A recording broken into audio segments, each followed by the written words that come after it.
기도하겠습니다. 내 영혼아, 내가 어찌하여 낭망하며 어찌하여 내 속에서 불안하여 하는고. 너는 하나님을 바라라. 나는 내 얼굴을 도우시는 내 하나님을 오히려 찬송하리로다. 하나님 아버지, 오늘도 우리를 이 예배당으로 인도하여 예배할 수 있게 해주시니 참 고맙습니다. 나태함과 세상 걱정거리가 있음에도 불구하고 예배에 참석해서 함께 찬송하고 기도하고 말씀을 묵상하게 되니 참 좋습니다. 우리는 인간이기에 세상을 살아가면서 불안함과 걱정거리가 늘 있습니다. 학생은 공부 때문에 늘 마음을 졸이며 살고, 부모는 자녀의 공부, 학교 진학, 취업, 결혼 등이 늘 걱정입니다. 기대의 마음보다는 불안한 마음이 우리를 지배합니다. 큰 포부와 기백으로 살아야 될 청년은 위축되어 있습니다. 그래서 이전에 당연했던 연애, 결혼, 출산을 처음부터 포기해서 삼포시대라 스스로를 부릅니다. 예전 이맘때 보릿고개를 경험했던 우리나라가 날마다 쌀밥 먹고 사흘 걸어 고기를 먹고 옷장에 옷이 넘쳐나고 토요일 쉬고 일요일 쉬어도 불안함은 여전합니다. 나이든 노인은 노인대로 불안합니다. 자신의 건강과 경제적 빈곤과 고독함과 죽음에 대한 불안이 늘 있습니다. 적지 않은 사람들이 이 불안을 이기지 못하고 절망하여 스스로 목숨을 거두는 경우도 있습니다. 주님, 예수 믿는 우리들은 좀 다르게 살게 해주십시오. 남을 앞지르기 위해 공부하기보다 배워서 삶이 이루어지는 기쁨으로 공부하게 해주십시오. 승진하기 위해 직장에서 일하기보다 일이 좋아서 창의적으로 온전히 일하게 해주십시오. 장사하는 사람은 저울을 속이지 않게 해주시고, 돈이 되더라도 불의한 일에는 동참하지 않게 해주십시오. 누군가에게 손해를 끼쳐야 내가 부자 되는 머니게임에 동참하지 않을 뿐더러 부러워하지도 않게 해주십시오. 오직 내 몸을 움직여 얻는 노동의 대가만을 바라게 하시고, 주기도문에 예수님께서 말씀하신 일용할 양식에 만족하게 해주십시오.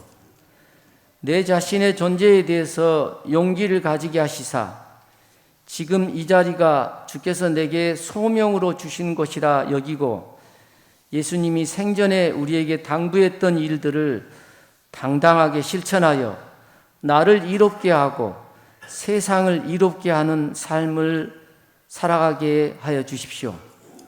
그러는 과정에서 내게 올 수 있는 비웃음과 어려움이 있거든 기꺼이 감당하게 하시고, 예수님의 제자이기에 당연한 것으로 여기게 하여 주십시오. 주님, 우리가 그런 삶을 살 때 네가 내 뜻대로 참 잘 살고 있다 말씀하여 주시면 좋겠습니다. 때로 낙심하여 지쳐 있을 때 너는 내 얼굴을 바라라 말씀하셔서 다시 삶의 용기를 회복하게 하여 주십시오. 요즘 기독교 지도자라 불리는 사람들 때문에 세상이 어지럽습니다. 신앙을 빙자하여 많은 사람들의 마음을 가지고 놀고 있습니다. 성경 몇 구절을 이리저리 짜맞춰 황당한 주장으로 가정을 파괴하고 삶을 파괴할 뿐만 아니라 성범죄를 저질러 감옥에 간 지도자도 있으며, 소위 정통신앙을 내세워 험한 말로 분열을 조장하고 세상을 자신의 놀이터로 만들고 있는 악한 지도자도 있습니다. 주님, 우리가 시대를 분별할 수 있는 지혜를 주시어 휩쓸리지 않고 바르게 대처할 수 있게 해주십시오. 주님, 이 시간 장관철 목사님을 통해서 오늘 우리에게 주신 말씀을 듣습니다. 이 말씀이 우리에게 이해되게 하시고 공감하게 하시고 결심하게 하시고 우리가 삶으로 실천하여서 우리가 예수의 제자들임을 세상이 알게 하여 주십시오. 주님, 이곳에 오셔서 우리의 찬양을 받으시고 우리의 기도를 들어주십시오. 우리 삶의 참 선생님이신 예수님의 이름으로 기도드립니다. 하나님 말씀입니다. 누가복음 24장 13절입니다.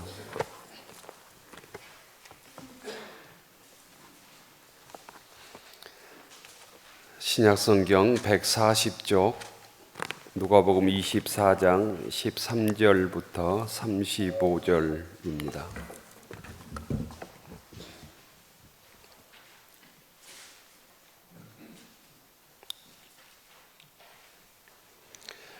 누가복음 24장 13절부터 25절까지 교독하겠습니다.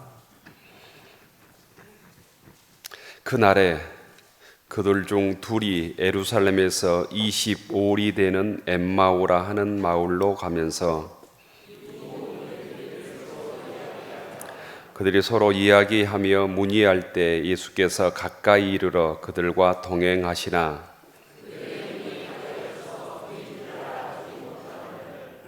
예수께서 이르시되 너희가 길 가면서 서로 주고받고 하는 이야기가 무엇이냐 하시니 두 사람이 슬픈 빛을 띠고 머물러 서더라.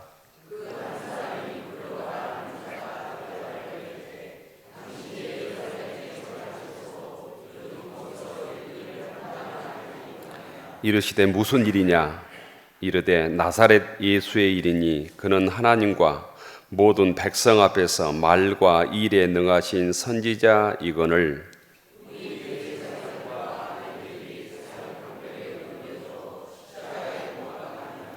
우리는 이 사람이 이스라엘을 속량할 자라고 바랐노라. 이뿐 아니라 이 일에 일어난 지가 사흘째요.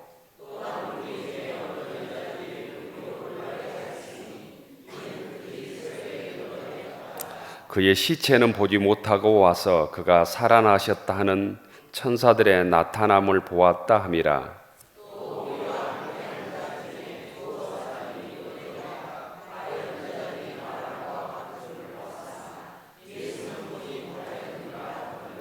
이르시되 미련하고 선지자들이 말한 모든 것을 마음에 더디 믿는 자들이여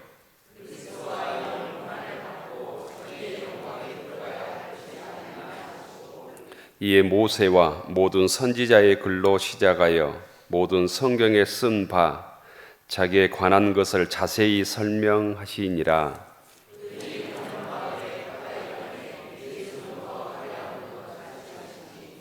그들이 강권하여 이르되 우리와 함께 유하사이다. 때가 저물어가고 날이 이미 기울었나이다 하니 이에 그들과 함께 유하러 들어가시니라.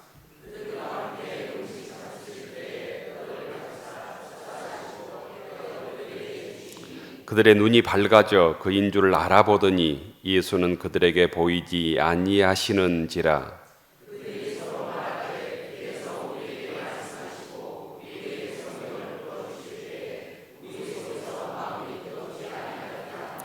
곧 그때로 일어나 예루살렘에 돌아가 보니 11 제자 및 그들과 함께한 자들이 모여 있어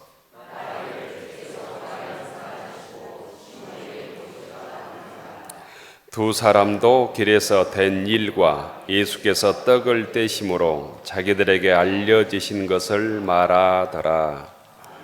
아멘. 찬양해주신 성가대 감사드립니다. 부활절 셋째 주일 또 4월 넷째 주일입니다. 주일 전에 나오신 모든 교우들을 주님 이름으로 축복합니다. 협사님 인사하시죠. 반갑습니다. 잘 나오셨습니다. 부활절 인사합니다. 예수 그리스도께서 부활하셨습니다. 여러분들은 진실로 부활하셨습니다. 이렇게 한다니까요.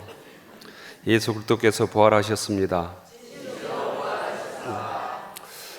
남의 나라 인사말 배우기도 습관되는 게 쉽지 않습니다.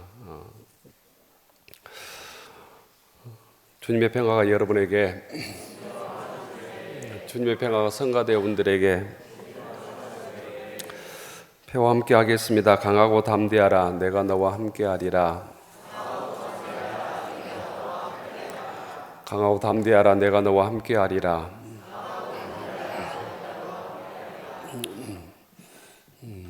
4월인데 벌써 여름 날씨입니다. 기후 변화의 결과일 수도 있고 또 여러 가지 이유가 있겠지만 이런 날씨에도 잘 적응하고 건강 잘 지킬 수 있기를 바랍니다. 부활신앙은 기독교 신앙에서 아주 핵을 이루고 있습니다. DNA를 이루고 있습니다. 부활신앙은 우리들의 믿음 중에서도 아주 중요한 정수에 해당합니다. 정확하게 말씀을 드리면 우리가 지키는 매 주일은 주님께서 부활하신 날을 매주일 기념하는 시간입니다. 유대인들은 안식일을 지켰습니다. 우리 날짜로 얘기하면 토요일이죠. 하지만 우리는 안식 후 첫날 주님께서 부활하신 날을 주의 날로, 주일로 지키고 있는 것입니다.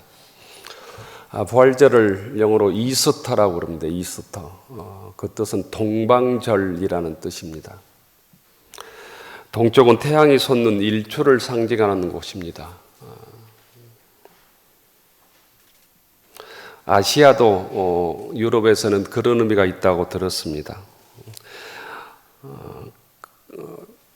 부활의 첫날, 첫 동이 터오르는 그 날에 해가 지는 서쪽을 향해서 걸어가는 두 사람이 있었습니다. 엠마오의 두 제자입니다. 주님께서는 찬란한 부활의 날 우리에게 동쪽에 해가 떠오른 것처럼 소망을 주셨는데 오늘 성경에 엠마오로 가는 두 제자는 서쪽의 항구를 향해서 걸어가고 있었다는 것입니다. 조선시대의 한양에서 과거 시험에 실패하거나 또는 관직을 잃고 고향으로 돌아가는 사람을 낙향이라고 불렀던 것 같습니다. 오늘 엠마오로 내려가는 두 제자 이야기는 옛날 한양에서 과거 시험에 실패하고 벼슬을 잃고 고향으로 돌아가는 이 낙향의 모습과 흡사합니다.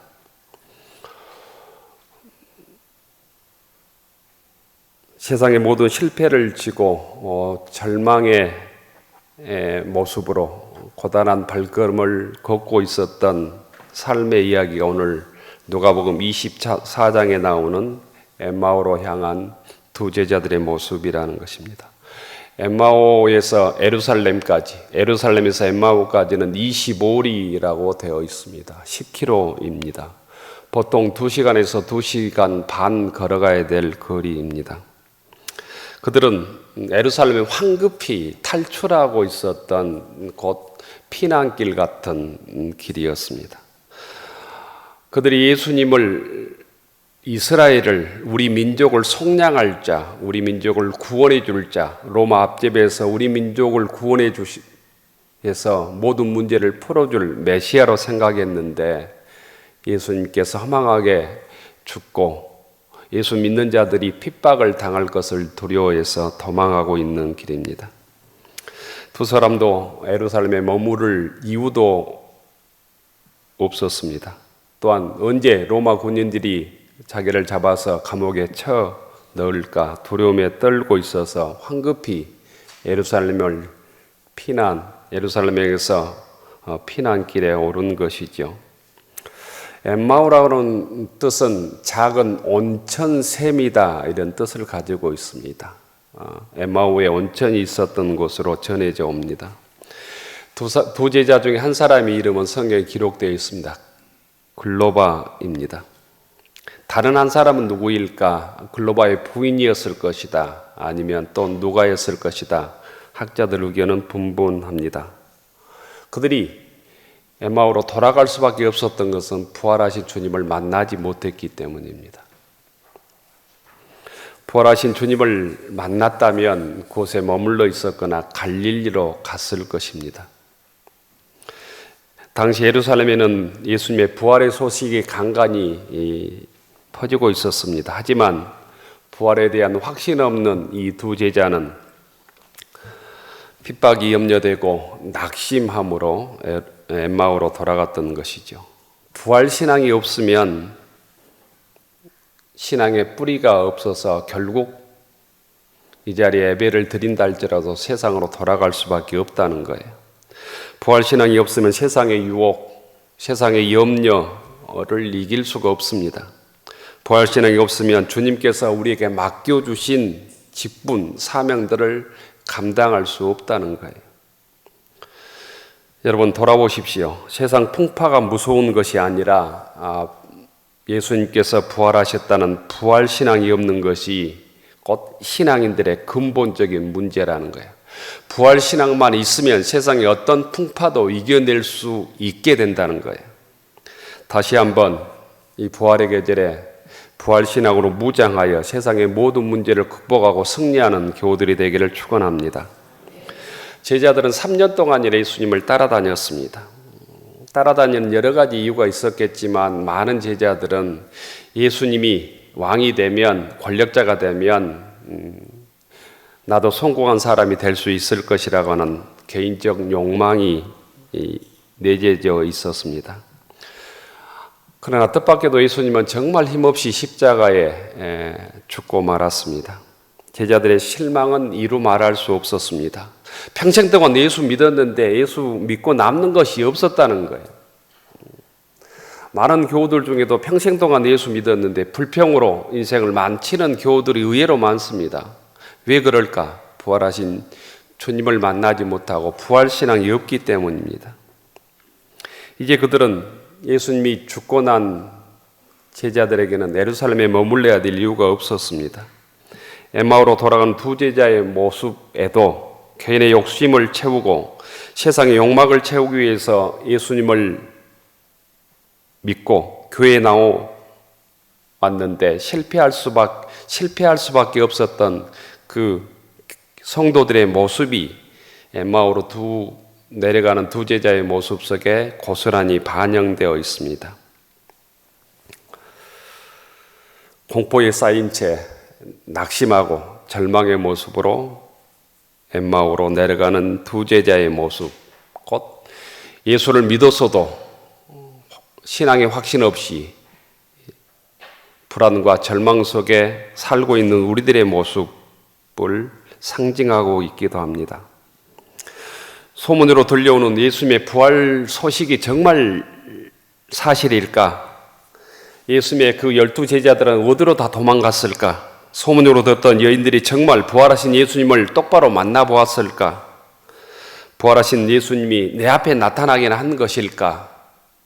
죽어도 나와 함께 하겠다고 했는데 그 주님의 부활하신 능력과 소식은 아무것도 없었습니다. 그런 모든 의문들을 마음에 품고 엠마오로 돌아갔습니다. 본문을 보면 두 제자는 서로 이야기하면서 의문을 품었다고 성경은 얘기하고 있습니다. 무슨 내용인지 기록되어 있지 않지만 그들은 예수님에 대해서, 예수님이 십자가에 돌아가신 얘기에 대해서, 또 죽기 전에 부활하신다고 했는데 그것이 사실일까? 이런 여러 가지 얘기를 했을 것입니다. 엠마오로 내려간 두 제자의 모습은 우리들의 자화상이기도 합니다. 교우 여러분, 엠마오로 향하는 두 사람의 발걸음은 무겁고 어둡고 쓸쓸하고 처량합니다. 엠마오로 향한 힘없이 걸어가는 우리들의 모습, 이 고단한 시대를 반영한 우리들의 자화상, 현대인들의 모습이기도 합니다. 우리가 경험하는 현실 속에서 엠마오의 모습을 많이 발견합니다. 희망보다는 절망이라는 단어가 어울리는 시대에 우리가 살고 있습니다. 취직이 안 되어 실망하는 안타까운 젊은이들이 넘쳐나는 시대를 우리가 경험하고 있습니다. 대출의 고난 속에서 비정규직으로 살아가는 젊은이들이 가득한 시대, 사업을 시작했지만 성공보다는 실패로 소리 없이 문을 닫는 사람들이 더 많이 있는 시대, 젊은이들에게 학교나 직장, 결혼 등을 묻기도 신뢰가 되는 시대를 살고 있습니다. 성자 독식과 약육강식이 만연한 시대를 우리가 살고 있습니다. 국민들을 섬기고 국민들의 삶의 질을 높여달라고 하는 국민들의 소리에는 귀를 막고 오직 정적을 제거하고 자신들의 사적 욕심을 채우기에 급급한, 말하기에도 민망한 부끄러운 정치인들만 큰 소리 치는 시대에 살고 있습니다.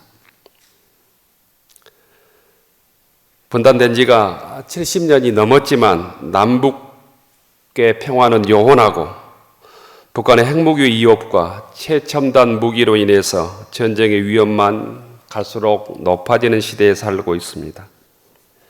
세계 곳곳에 테러와 야만적인 살상과 내전이 계속되는 시대, 전쟁이 종식되지 않는 시대, 지구촌의 거대한 지진과 기후변화로 인한 자연재해가 일상화된 시대를 우리는 살고 있습니다. 또한 신앙의 체험이나 간격 없이 형식적으로 주일 예배에 앉아있는 교우들의 모습이 갈수록 많아지는 시대에 우리가 살아가고 있습니다. 무님께 신앙 공동체가, 내가 속해 있는 신앙 공동체가 얼마나 귀하고 소중한지 깨닫지 못하고 구경꾼처럼 교회에 앉아 형식적으로 신앙생활하는 모습을 우리가 많이 경험하고 있습니다. 이런 시대와 이런 모습들이 엠마오로 향하는 두 제자의 모습들이고 우리의 모습이며 또 현대인들의 자화상이라는 거예요. 그런데요, 그럼에도 불구하고 절망 속에서 부활하신 주님께서 두 제자와 함께 하셨다는 사실입니다. 이것이 우리들에게 희망이 있는 것이죠. 절망의 엠마오로 향하는 이 황혼길에 부활하신 주님께서 동행하시고 계시다는 사실, 이게 곧 우리들의 절망을 이겨낼 수 있는 근거입니다. 낙향하는 그 길 속에 부활하신 주님께서 동행하셨습니다.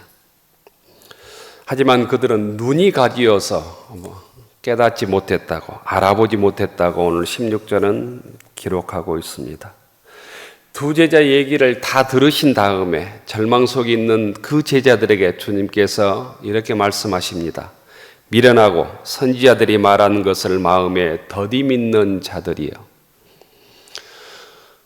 하나님께서는 성경을 통해서 우리들의 절망, 우리들의 낙심, 우리들의 세상의 모든 문제를 이겨내고 승리할 수 있는 모든 능력, 지혜, 권능을 주님의 말씀을 통해서 이미 우리들에게 주시고 허락하시고 기록해 놓으신 줄로 믿습니다. 우리의 눈이 가려지고 우리가 어리석기 때문에 깨닫지 못할 뿐입니다. 제자들은 어리석고 마음이 무딘 자들이었습니다. 부활하신 주님은 메시아가 고난을 받고 자기 영광을 위해서 다시 살아날 것이라고 이미 성경을 통해서 말씀해 주셨다는 거예요. 모든 성경에 기록된 예수님에 관한 사실을 주님께서는 두 제자들에게 자세히 설명해 주셨습니다. 28절에 보면 엠마오에 가까이 이르자 예수님께서 더 가리하는 것 같이 하셨다고 했습니다. 더 그 성경을 자세히 깨우쳐 주기 위해서 말씀을 해 주시면서 계속 걷기를 원하셨다는 거예요. 두 제자가 강권하여 이르되 여기에 유아사이다. 때가 저물어가고 날이 이미 기울었습니다. 밤이 되니 이곳에서 머물러야 합니다. 이렇게 간청했다는 것입니다. 그때 주님께서는 그들과 함께 유아로 들어가셨습니다. 엠마오로 향하던 제자들은 주님과 함께 음식을 나누지요. 안식 후 첫날이 끝나가고 있었고 저녁 식탁이 베풀어졌습니다. 거기서 바로 놀라운 일이 일어납니다. 음식을 잡수실 때 주님께서 축사하시자 제자들이 부활하신 주님을 알아보았습니다.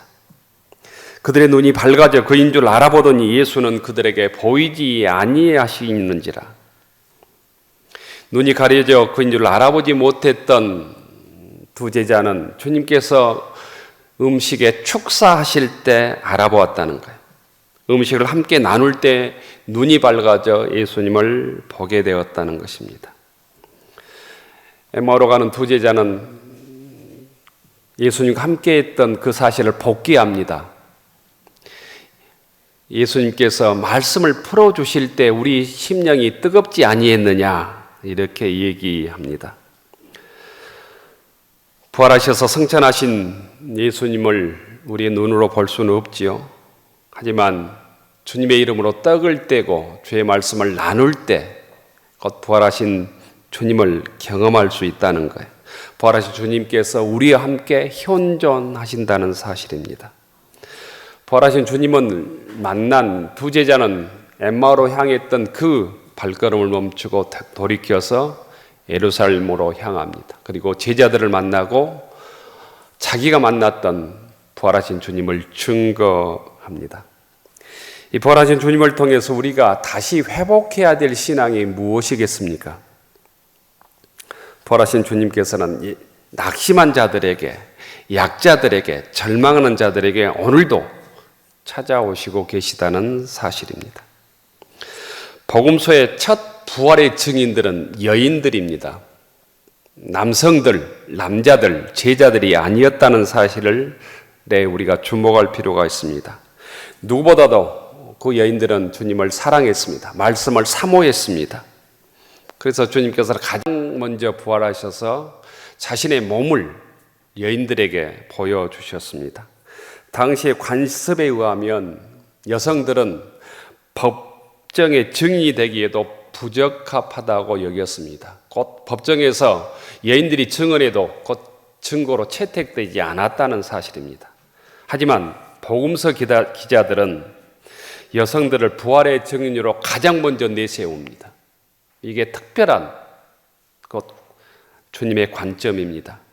무덤 앞에서 울고 서 있는 여러 마리아들에게 부활하신 주님은 가장 먼저 자신을 드러낼 뿐 아니라 복음서 기자들은 부활의 첫 증인으로 여성들을 가장 먼저 앞세우고 있다는 거예요.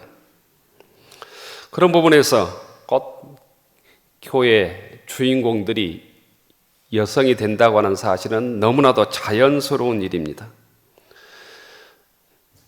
여자 성도 여러분, 그런 의미에서 우리가 자부심을 갖고 담대할 필요가 있습니다. 부활하신 주님께서는 주님을 사랑하고 주님의 은혜를 사모하며 주의 뜻대로 살아가려고 하는 자에게 반드시 동행하고 자신을 드러내 보여주신다고 하는 사실을 믿을 수 있기를 바랍니다. 또한 우리가 낙심하고 실패했다 할지라도 주님께서는 우리 실패 속에, 낙심 속에, 절망 속에 현존하시고 동행하신다는 사실입니다. 신앙의 길에서 여러 세상의 상처들 때문에 실패했을지라도, 예수 잘 믿는 사람 때문에 상처로 인해서 낙심했을지라도 주님께서는 친히 찾아오셔서 우리들과 함께 하신다고 하는 사실을 믿을 수 있기를 바랍니다. 교우 여러분, 세상의 거대한 벽 속에 실패하고 낙심한 교우들은 없습니까? 각박한 세상에서 희망을 잃고 절망 속에 살아가고 있는 교우들은 없습니까? 사람에게 상처받고 신앙의 마음들을 굳게 닫혀버린 교우들은 없습니까?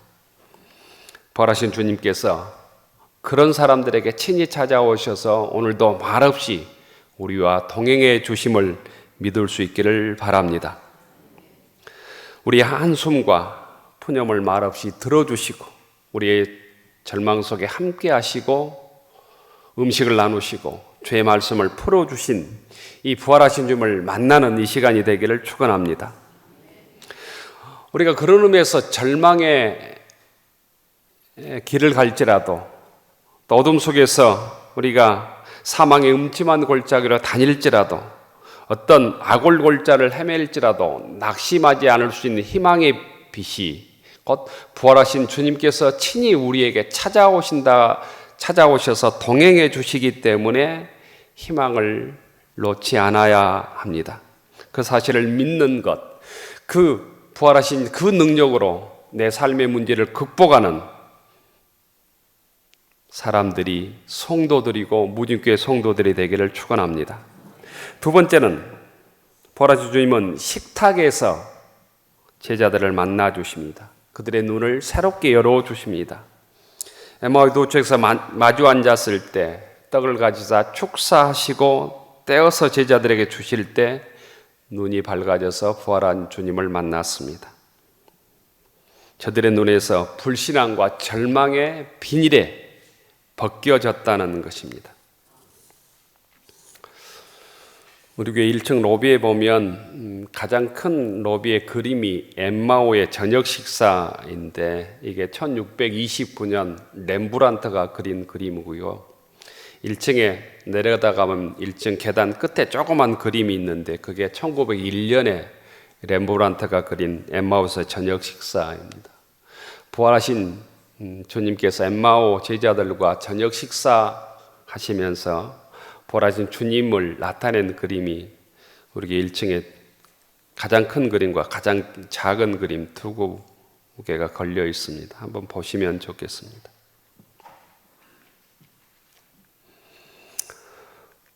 이런 신앙의 경험 때문에 우리 신앙의 선조들은 예배는 이 자리에서 끝나는 것이 아니라 식탁 공동체를 통해서 완성된다고 했습니다. 그래서 청교도들은 식탁벽에 이런 인상 깊은 글자를 새겨 놓았다고 합니다. 그리스도는 모든 식탁의 손님이시고 모든 대화를 듣는 분이시다. 그리스도는 모든 식탁의 손님이시고 모든 대화를 듣는 분이시다. 우리 신앙의 선배는 공동 식사를 예배의 일부로 받아들였습니다. 공동 식사 준비하시는 교우들, 구역 식구들은 곧 내가 예배의 일부분을 준비하고 있다, 이런 마음으로 공동 식사 준비하시면 어떨까 생각해 봅니다. 식사를 통해서 무진교회 교우들이 부활하신 주님을 만나게 해 주십시오, 이런 기도하는 마음으로 음식을 준비하면 은혜가 될 줄로 믿습니다. 앞으로 공동 식사를 준비하실 믿음의 식구들, 또 구역들은 내가 예배의 일부분을 준비하고 있다, 이 식탁 교제를 통해서 모든 교우들이 사람을 만나는 것을 넘어서서 음식으로 허기를 채우는 것을 넘어서서 부활한 주님을 만나게 해 주십시오, 이렇게 기도하며 음식을 준비하면 좋을 것 같습니다. 또한 올해 마지막 주일, 다음 주에는 오늘 공동 식사를 쉽니다. 마지막 주일은 공동 식사를 쉬는 대신 내가 무진교회 집사라면, 장로라면, 또 권사님이라면 마지막 주일은 한 가정을 초대해서 함께 식사하면 좋겠다, 제가 지난 주일 오후 예배 때 제안을 드렸습니다. 내가 무진교회 성도들이라면 한 번도 식사해 보지 않는 교우들을 초대해서 주일날 예배 끝나고 밖에서 식사하면 어떨까 생각합니다. 비싸지 않게 제가 가격도 정해드렸습니다. 15,000원 이상 넘으면 안 된다.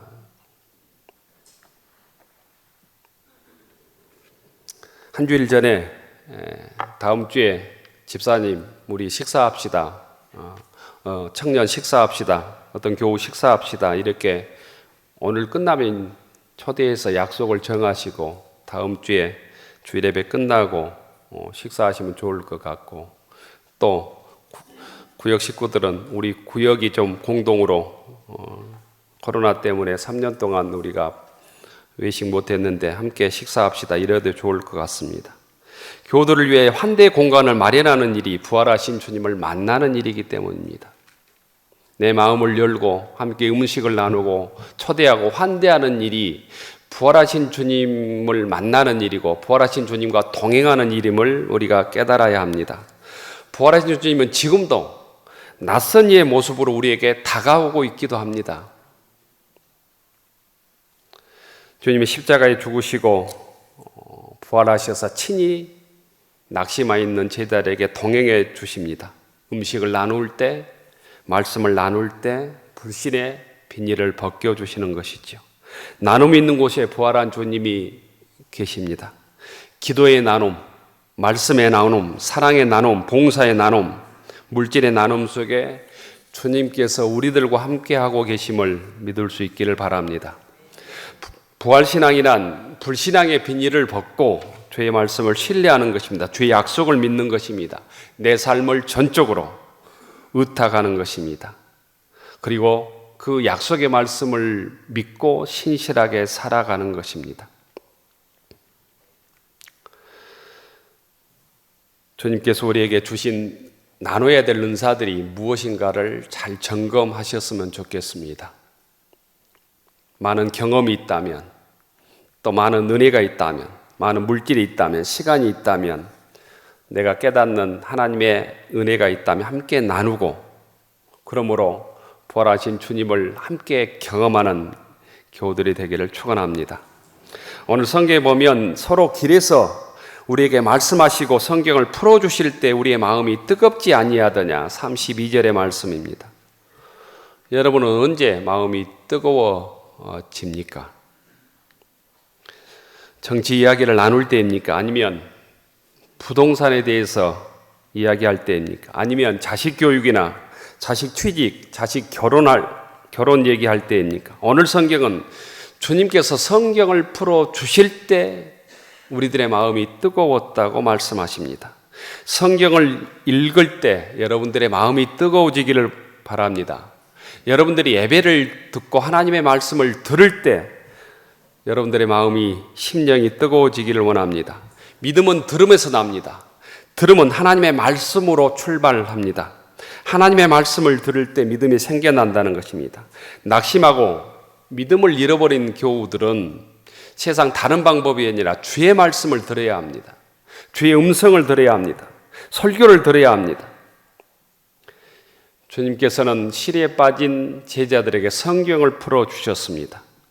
그럴 때 마음이 뜨거워졌습니다. 우리 마음이 냉랭하고 차가워진 심령이라면 살아있는 주님의 말씀을 들어야 된다는 거예요. 그럴 때 우리의 마음이 뜨거워집니다. 우리 삶이 따뜻해지는 방법, 우리가 더 기쁘게 살아가는 방법, 우리 믿음이 성장하는 방법, 하나님의 말씀에 집중하는 일입니다. 교우 여러분, 주의 말씀을 더 사랑하십시오. 성경을 가까이 더 하십시오. 성경을 읽으십시오. 성경을 묵상하고 통독하십시오. 지금 쉬고 있지만 성경 통독반도 다시 시작하셨으면 좋을 것 같습니다. 성경 필사반에 참여하지 않은 교우들은 필사반에 참여해서 성경을 필사하는 일에도 도전해 볼 수 있기를 원합니다. 그리하여 부활하신 주님을 만나고 우리 심령이 뜨거워지는 믿음의 교우들이 되기를 축원합니다. 엠마오로 향했던 제자들은 부활하신 주님을 만나고 그 자리에 절대로 머물러 있지 않았습니다. 다시 발길을 돌이켰습니다. 예루살렘으로 향했습니다. 마음이 뜨거워졌기 때문입니다. 부활하신 주님을 만났기 때문입니다. 절망을 이겨낼 수 있는 힘을 소유했기 때문입니다. 그곳에서 11제자를 다시 만났습니다. 주님과 동행한 얘기, 주님을 만난 얘기, 주님께서 말씀을 풀어주신 얘기를 제자들과 함께 나눴습니다. 예루살렘에 돌아와서 만난 예수님을 증거하고 있을 때 부활한 주님께서 다시 그들과 제자들에게 나타나셔서 너희들에게 평강이 있을지어다 이렇게 말씀하십니다. 교우 여러분, 세상 여러 가지 풍파 때문에 어려움 때문에 낙심하고 계신 교우들은 없습니까? 절망 중에 있는 교우들은 없습니까? 이 시간 부활하신 주님께서 우리들에게 찾아오셔서 말씀을 통하여 음식을 통하여 주의 현존과 부활하신 주님을 다시 체험케 하시고 만나게 하시고 그 부활의 능력으로 다시 믿음으로 출발하는 모든 교우들이 되기를 축원합니다. 기도하겠습니다.